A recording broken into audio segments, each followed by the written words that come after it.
చెప్పబోయే దానికి కూడా మొహపడతావు ఎందుకు? పేరేగా చెప్పమంది.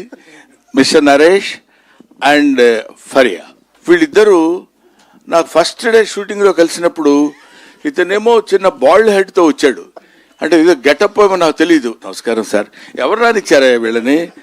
సెట్లో కూర్చుని నేనేమో జడ్జిగా అక్కడ కూర్చుని ఉన్నాను, వీళ్ళిద్దరు వచ్చి నమస్కారం అండి అని. ఈ అమ్మాయి ఏమో ఓల్డ్ ఉమన్, 95 years అమ్మాయిలాగా.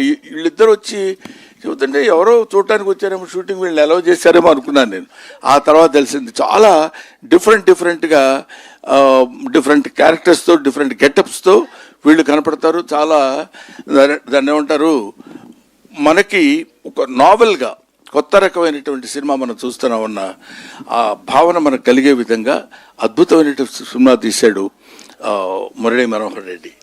ఈ సినిమాకి ప్రొడ్యూసర్స్ అమర్ గారు, బాబీ, అతను ఏదో సెన్సార్ ఆఫీస్లో ఎక్కడ ఉన్నారంటే ఆయన, సంధ్య గారు నాకు తెలిసినంత వరకు.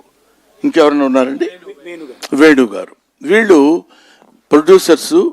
ఈ సినిమాకి ఎంత కావాలంటే ఎంత ఖర్చు అయినా పర్వాలేదు, ఒక అద్భుతమైన సినిమా తీయాలి, దాన్ని ప్రజల్లోకి ఎలా తీసుకెళ్లాలనే విషయంలో ఎంతో కష్టపడి, ఒక చిన్న పార్టీ దగ్గర కూడా దర్శకుడు రాజీ పడకుండా, దాన్ని ఏమంటారు, ఏదో పర్వాలేదులే ఇది ఎలా ఉన్నా పర్వాలేదు అనేటువంటి భావన లేకుండా first frame to last frame వరకు అద్భుతమైనటువంటి సినిమా తీశాడు.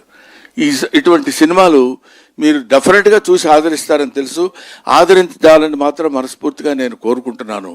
ఇటువంటి సినిమాలు తీస్తే, ఇలాంటి ప్రొడ్యూసర్స్ కొత్తగా వచ్చిన వాళ్ళు ఇంకా మంచి సినిమాలు తీసి, ఇంకా బోల్డన్ని సినిమాలు తీస్తే ఎన్నో కుటుంబాలు బతుకుతాయి. మన సినిమా కళకళలాడుతూ నిత్య కళ్యాణం పచ్చతోరణంగా ఉంటుందని ఒక ఓల్డ్ ఆర్టిస్ట్ లాగా మీ ముందు మనవి చేస్తున్నాను.